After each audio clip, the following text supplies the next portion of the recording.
Open your mouth, run your tongue across your teeth. Feel that smooth surface? Right now, as you do that, roughly 700 different species of bacteria are living in your mouth.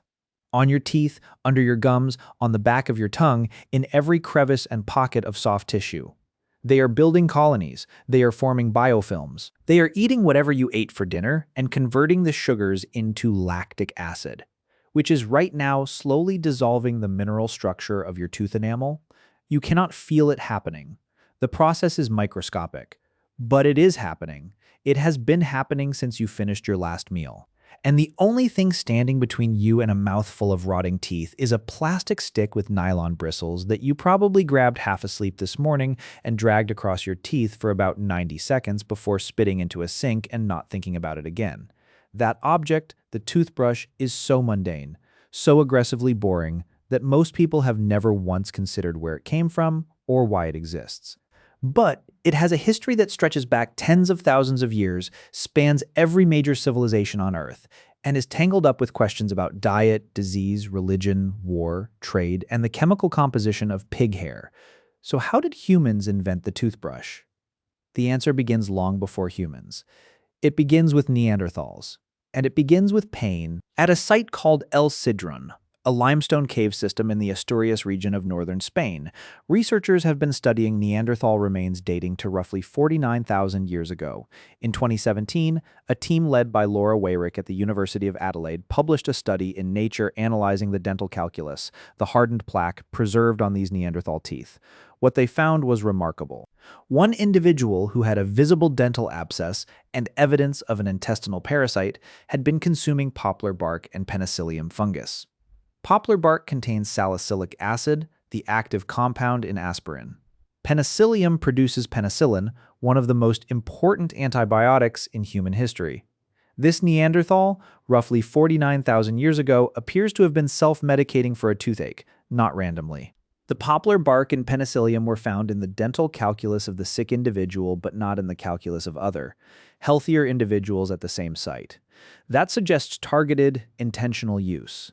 The same study found residues of yarrow and chamomile in earlier Neanderthal samples, both bitter plants with little nutritional value but significant medicinal properties, including anti-inflammatory effects, useful for oral pain.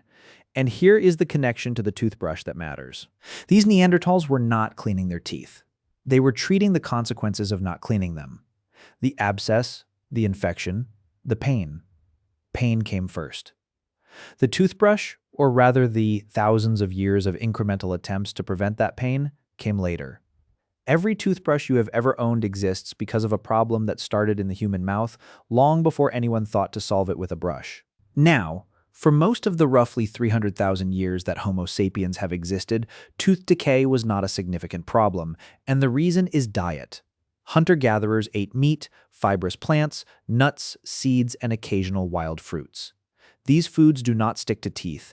They do not provide a sustained sugar source for acid-producing bacteria. The bacterium most responsible for tooth decay, Streptococcus mutans, thrives on fermentable carbohydrates, sugars, and starches that break down in the mouth.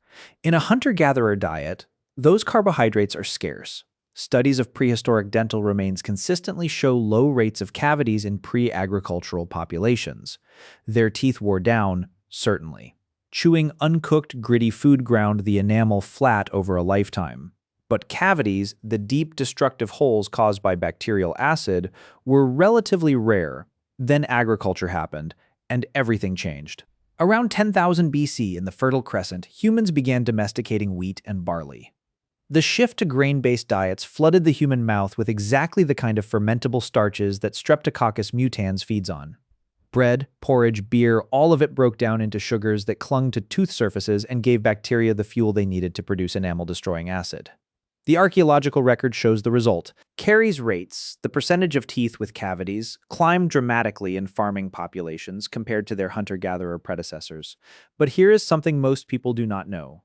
The damage was not limited to cavities. The bread itself was destructive, physically. In ancient Egypt, grain was ground into flour using saddle querns, a flat stone, and a handstone pushed back and forth until the grain broke down. The grinding process introduced sand, grit, and tiny fragments of stone into the flour. Every loaf of Egyptian bread contained abrasive particles that wore down tooth enamel at an alarming rate. Bioarchaeological studies of ancient Egyptian skeletal remains show severe dental attrition, teeth worn down to stumps, exposed root canals, abscesses, and infections that in some cases spread to the jawbone. The bread that built the pyramids was also destroying the teeth of the people who ate it. And that is why the Egyptians needed a dentist. And they had one. The earliest known dental practitioner in recorded history is a man named Hessi, who lived around 2650 BC during the Third Dynasty of Egypt under Pharaoh Dosir. His tomb at Saqqara, discovered by Auguste Mariette in the 1860s and later excavated by James Quibell, contained carved cedarwood panels depicting his life and titles. One of those titles was Where Ibe Sends You, most commonly translated as Great One of the Dentists, a dental specialist with a title, a tomb, and carved panels celebrating his profession, 4,600 years ago. That tells you how serious the dental crisis had become. When a civilization carves a man's job title into wood and buries it in a decorated tomb, the problem that job solves is not trivial. And the Egyptians did not stop at hiring dentists. They tried to clean their teeth. The Ebers Papyrus, one of the oldest surviving medical documents, dating to roughly 1550 BC, contains various medicinal remedies, including dental preparations that functioned as abrasive tooth powders.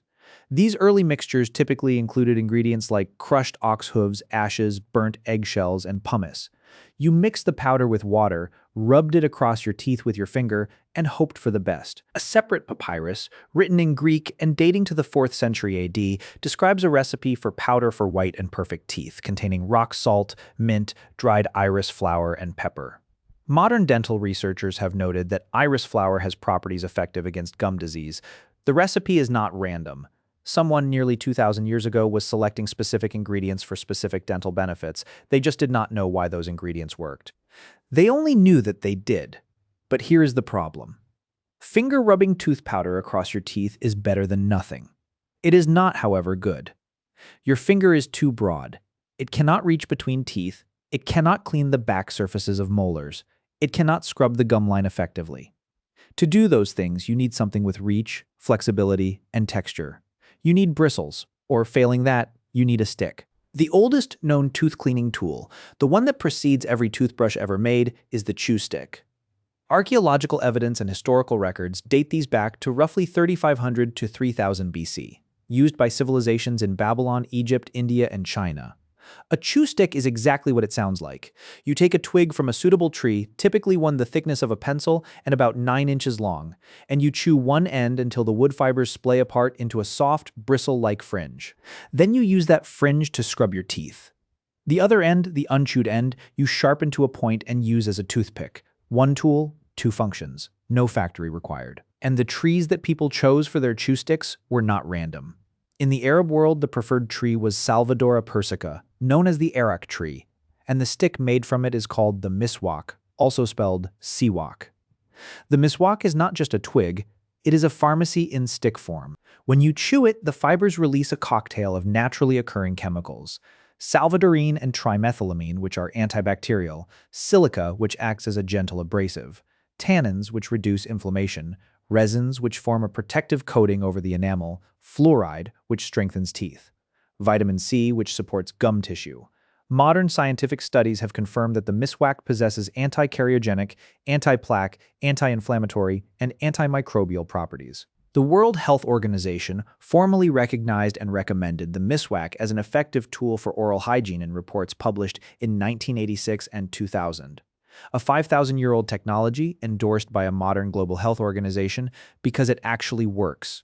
In Islam, the miswak holds particular significance. The Prophet Muhammad, peace be upon him, strongly encouraged its use, associating it with spiritual purity and ritual cleanliness.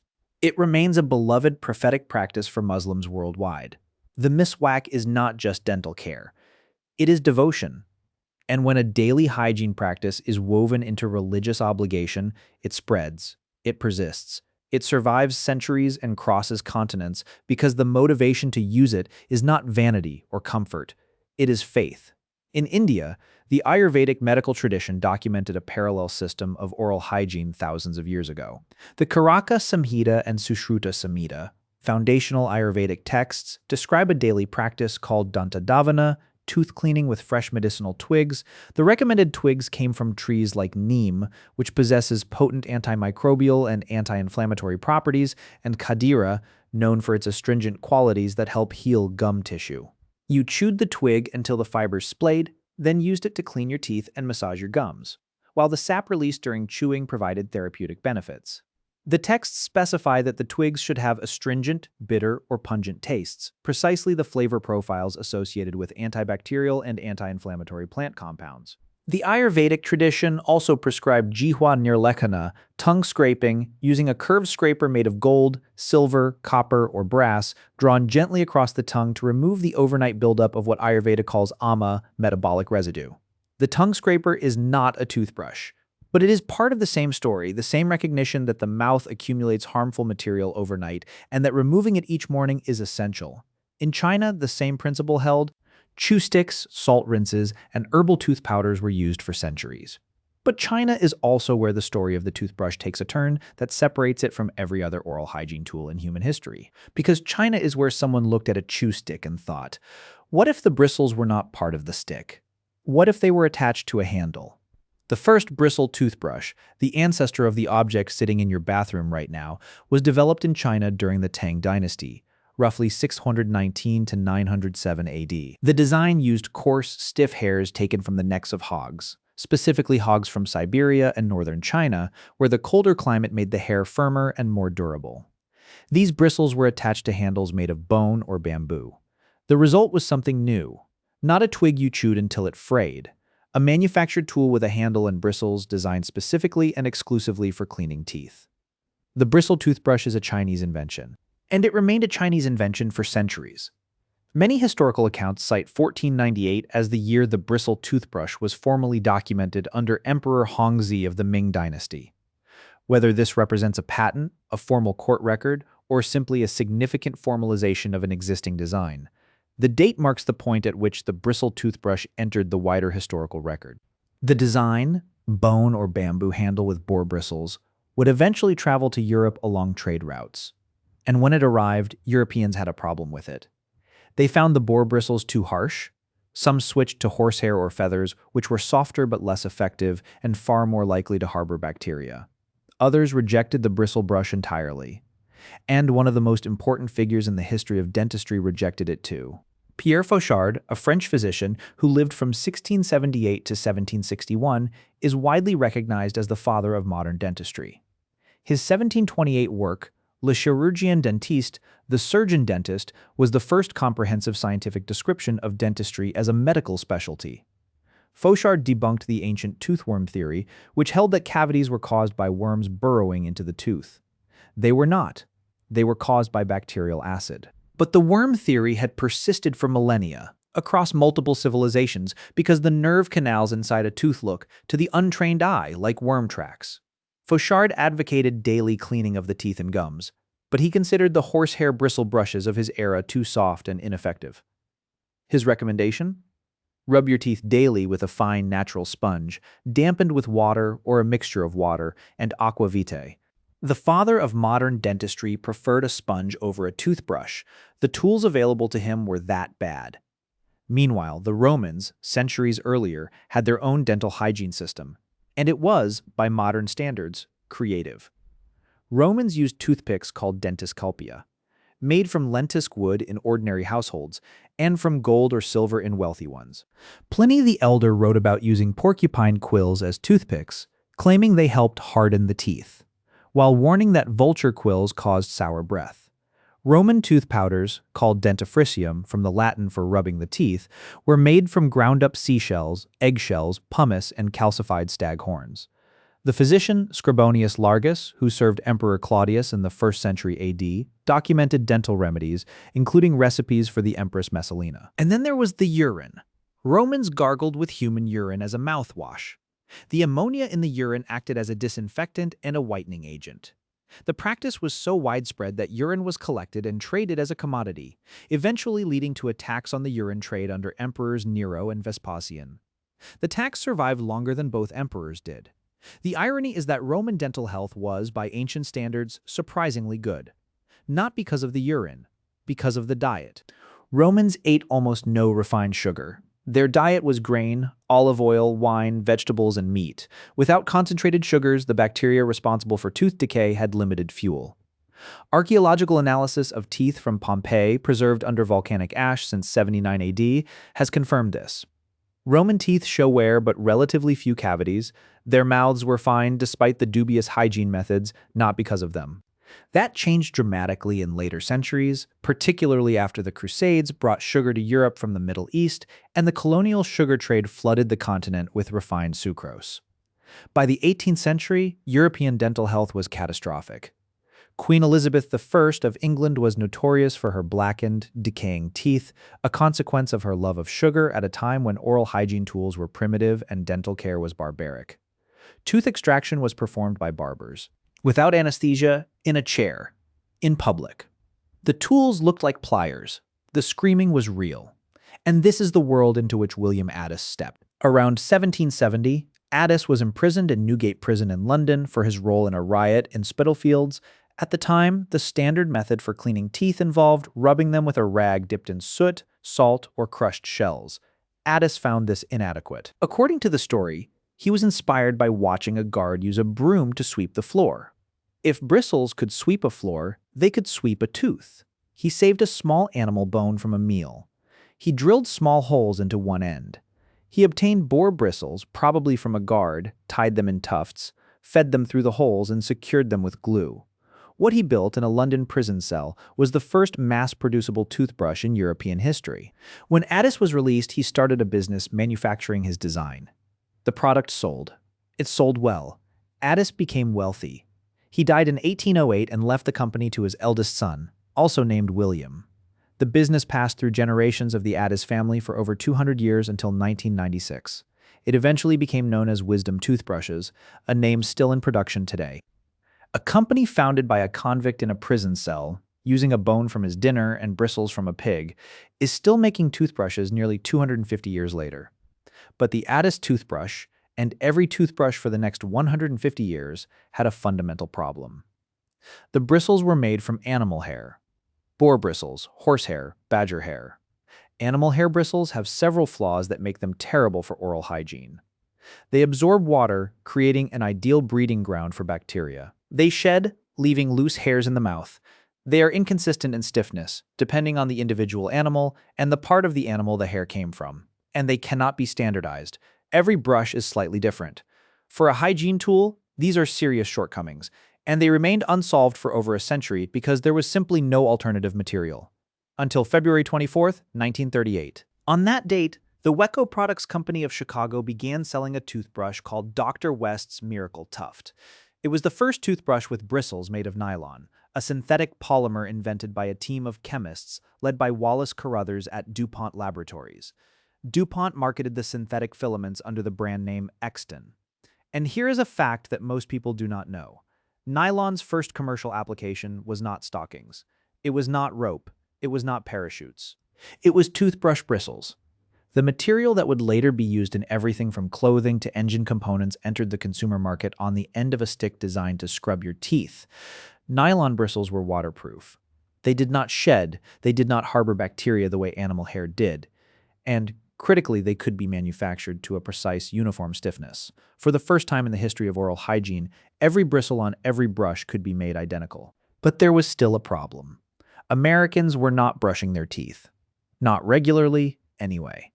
The toothbrush existed, the nylon version was available, and most Americans were ignoring it. That changed because of the Second World War. Before the war, poor oral health among Americans was so widespread that it became a military concern.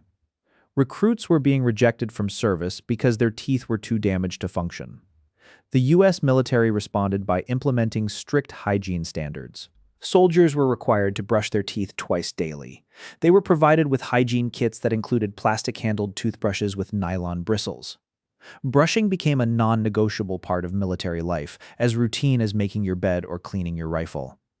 And when millions of American soldiers returned home after the war, they brought the habit with them. A behavior that had been enforced by military discipline became a civilian lifestyle standard. The toothbrush did not become a universal daily use object in America because of marketing. It became universal because the military made it compulsory, and millions of men came home unable to stop doing what they had been ordered to do for years. War made America brush its teeth. Alongside the toothbrush, toothpaste was undergoing its own transformation. In 1873, Colgate and Company, originally a soap and candle manufacturer founded by William Colgate in 1806, began mass-producing its first aromatic toothpaste sold in glass jars. Think about that? You walked up to a communal jar, dipped your brush in, and hoped nobody with a rotting mouth had been there before you. In 1892, Dr. Washington Sheffield, an American dentist, invented the collapsible toothpaste tube, inspired after his son saw painters in Paris using collapsible metal tubes for their paints. Colgate adopted the tube in 1896, and the era of the shared unsanitary jar ended. But even with tubes, early toothpaste contained soap, not the most pleasant experience in the mouth. It was not until after 1945 that manufacturers replaced soap with modern detergents like sodium lauryl sulfate. And fluoride, the mineral compound that actively strengthens tooth enamel and prevents cavities, did not become a standard ingredient until later still. Its decay prevention properties had been recognized as early as 1914 through research into Colorado brown stain, a condition later identified as dental fluorosis that paradoxically resulted in teeth highly resistant to decay. Colgate introduced its first toothpaste containing sodium monofluorophosphate in 1968. The toothbrush had existed in some form for thousands of years. Effective toothpaste is younger than the Beatles, and then the toothbrush went electric. In 1954, a Swiss dentist named Dr. Philippe Guy Woog invented the Broxodent, the first electric toothbrush. Woog designed it primarily for patients with limited motor skills, elderly individuals, or those with injuries or disabilities who struggled to maintain effective brushing with a manual brush. The original Broxodent was a plug-in model that connected directly to a wall outlet, which, if you think about it for more than 2 seconds, is a genuinely alarming object to put in your mouth. It was introduced to the American market by E.R. Squibb and Sons, presented to the American Dental Association in 1959, and launched more broadly in 1960. In 1961, General Electric introduced the first cordless electric toothbrush, using a rechargeable battery and an inductive charging station, a design precursor to the wireless charging technology used in smartphones today. An electric toothbrush in 1961 was charging wirelessly before the concept had a name. Sonic toothbrushes arrived in the 1980s, oscillating and rotating heads in the 1990s. And now, in the 21st century, toothbrushes come with Bluetooth connectivity, smartphone apps, AI-driven feedback, pressure sensors, and built-in timers. A stick with bristles has become a computer. But while all this was happening in Europe, America, and China, the miswak never went away. Across North Africa, the Middle East, South Asia, and parts of Southeast Asia, hundreds of millions of people continued using the chew stick. Not because they lacked access to modern toothbrushes, because the miswak works. A 2003 study published in the Journal of Clinical Periodontology found that miswak users had comparable or, in some measures, better oral health outcomes than toothbrush and toothpaste users. The natural antibacterial compounds in Salvadora persica do things that a nylon brush cannot. They do not just mechanically remove plaque, they chemically inhibit the bacteria that cause it. And the miswak requires no toothpaste, no water, no electricity, no plastic, no manufacturing supply chain. It grows on a tree. You cut a twig, you chew it, and you clean your teeth. A technology so simple it cannot break and so effective that a global health organization endorses it. The toothbrush, for all its nylon and Bluetooth and sonic oscillation, has never fully replaced a stick from a tree in the desert, and the miswak is biodegradable. When you are done with it, it returns to the soil. A plastic toothbrush takes 400 to 1,000 years to decompose. Roughly 1 billion plastic toothbrushes are thrown away in the United States alone every year. Nearly every plastic toothbrush ever manufactured still exists somewhere on Earth, in a landfill in the ocean, broken into microplastic fragments working their way through the marine food chain. The object designed to protect your mouth may be collectively poisoning everything else. Now, let me tell you about the place where dental care may have started, thousands of years before any chew stick was cut. At a site called Mehrgarh, in what is now Balochistan, Pakistan, archaeologists have identified the oldest known evidence of dental drilling in living humans. The remains come from a Neolithic graveyard and are dated to roughly 7,500 to 9,000 years ago.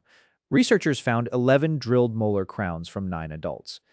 Microscopic analysis suggests the teeth were drilled using flint-tipped bow drills, the same technology local artisans used for making beads. The holes are on molars in the back of the jaw, positions consistent with therapeutic treatment rather than cosmetic modification. And the edges of the drill holes are smooth, indicating that the individuals were alive when the procedures were performed and continued chewing on those teeth for years afterward. Someone, 9,000 years ago, in a Neolithic village in South Asia, sat down, opened their mouth, and let another person drill into their living tooth with a spinning flint tip. Without anesthesia, without antiseptic, without any concept of germ theory.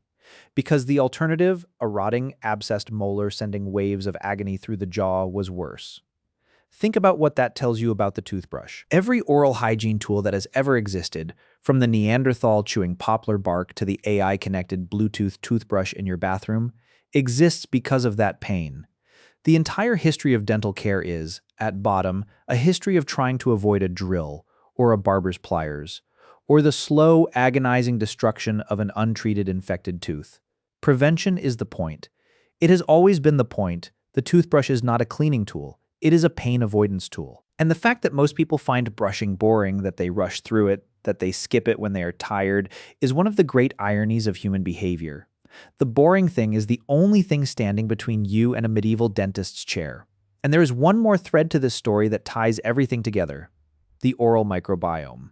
Your mouth is not just a passive container for teeth. It is an ecosystem. Over 700 species of bacteria colonize distinct niches on the teeth, gums, tongue, and cheeks.